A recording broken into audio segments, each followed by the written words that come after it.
Waalaikumsalam warahmatullahi wabarakatuh. Kembali kita bersyukur kepada Allah Subhanahu wa taala yang telah memberikan kita nikmat iman, nikmat Islam, nikmat sehat, dan semoga wabah pandemi ini segera berakhir. Salawat serta salam semoga tetap tercurahkan kepada baginda Nabi besar Muhammad sallallahu alaihi wasallam. Yang terhormat dosen pengampu dari mata kuliah Pendidikan Karakter Lintas Disiplin Bapak Dr. Hadi Chandra, dan yang kami hormati dan kami banggakan rekan-rekan pasca sarjana kelas 3C. Adapun di sini kami dari kelompok 5 yang beranggotakan yang pertama Ibu Liza Fitri Haryani dan saya sendiri Rifa Saputra. Adapun judul dari makalah kami kelompok 5 yakni menciptakan sekolah yang berkarakter. Di sini sebelum lebih jauh kita membahas makna dari hakikat pendidikan karakter itu sendiri, di sini ada beberapa ahli yang menyimpulkan bahwa karakter itu dibagikan menjadi atau persepsi mereka sendiri. Itu yang pertama menurut Simon Phillips dalam bukunya yang berjudul Refleksi Karakter Bangsa. Di sini Simon Phillips meresepsikan bahwa karakter adalah kumpulan tata nilai yang menuju pada suatu sistem yang berlandasi pemikiran, sikap, dan perilaku yang ditampilkan. Sedangkan di sini menurut Doni Kusuma pada tahun 2007 di bukunya di halaman 80, ia mengatakan bahwa memahami karakter sama dengan kepribadian. Di sini kepribadian dianggap sebagai ciri atau karakteristik atau gaya atau sifat khas dari diri seseorang yang bersumber dari bentukan-bentukan yang diterima dari lingkungan. Misalnya lingkungan keluarga pada masa kecil dan juga bawaan seseorang sejak lahir. Hal ini yang selaras yang disampaikan dalam buku Refleksi Karakter Bangsa Simon Phillips yang mengartikan bahwa karakter bangsa sebagai kondisi watak yang merupakan identitas suatu bangsa. Di sini sekolah berkarakter memiliki ciri sendiri dan menjadi pilihan yang tepat seseorang peserta didik untuk membentuk pribadi yang berkarakter.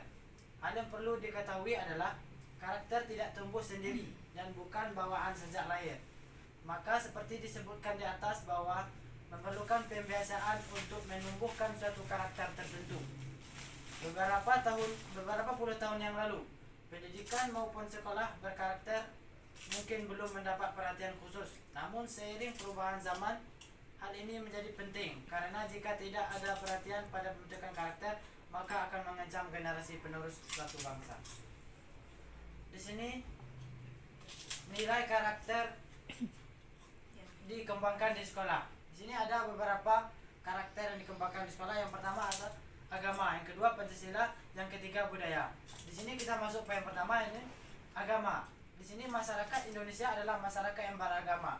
Oleh karena itu, kehidupan individu, masyarakat, dan bangsa selalu didasari pada ajaran agama dan kepercayaannya.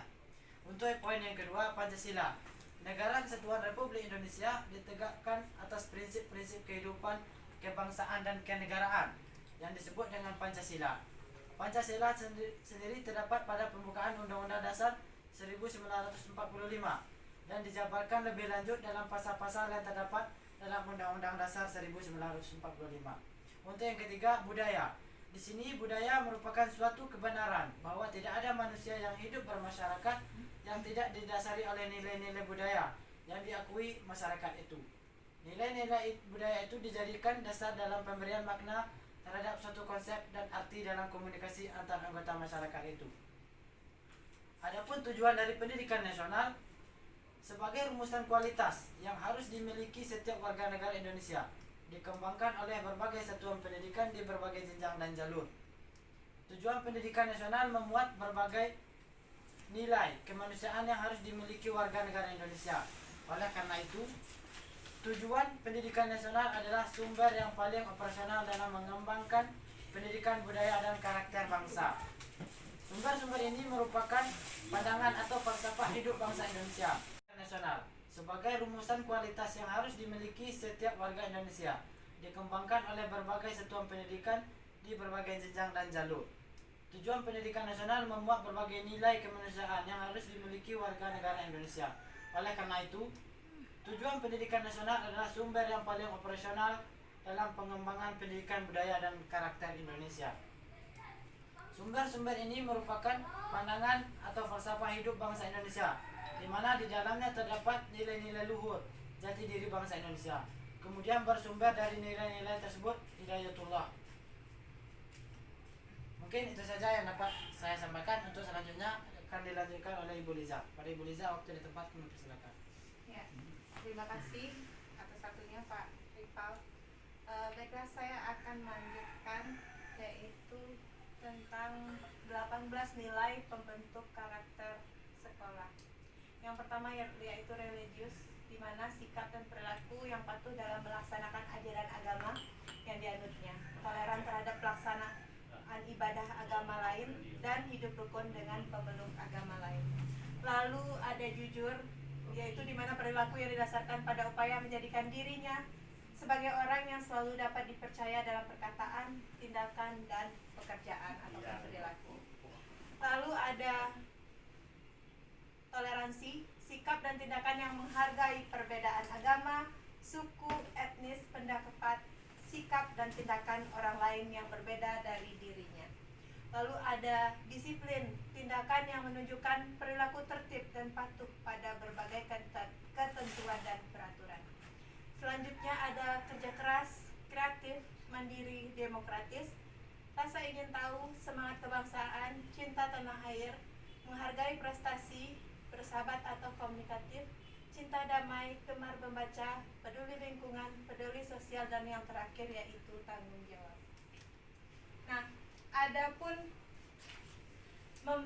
cara untuk membangun budaya moral di sekolah, yaitu yang pertama yaitu guru memperoleh gambaran yang lengkap dan terperinci tentang kemampuan awal para peserta didik yang berfungsi sebagai prekuisit bagi bahan baru yang akan disampaikan. Lalu memperoleh gambaran tentang luas dan jenis pengalaman yang telah dimiliki oleh peserta didik. Mengetahui latar belakang sosial kultur para peserta didik, termasuk latar belakang keluarganya yang melatar belakangi perkembangan sosial, emosional, dan mental mereka. Lalu mengetahui tingkat pertumbuhan dan perkembangan serta peserta didik, baik jasmani maupun rohania. Mengetahui aspirasi dan kebutuhan para peserta didik. Mengetahui tingkat penguasaan pengetahuan yang telah diperoleh oleh peserta didik sebelumnya. Mengetahui tingkat penguasaan bahasa peserta didik, baik lisan maupun tertulis. Dan yang terakhir yaitu dapat mengetahui sikap dan nilai yang menjiwai peserta didik. Nah, berikut adalah cara-cara sekolah dalam membentuk karakter siswa. Yang pertama yaitu kegiatan pembelajarannya, pengembangan budaya sekolah dan pusat kegiatan belajar. Pengembangan budaya sekolah dalam pusat kegiatan belajar dilakukan melalui kegiatan pengembangan diri. Saya rasa hanya itu dari kelompok kami. Lebih dan kurangnya mohon maaf. Langsung saja, jika ada pertanyaan, masukan atau tambahan dari rekan-rekan kelas 3C, kami persilakan. Wassalamualaikum warahmatullahi wabarakatuh.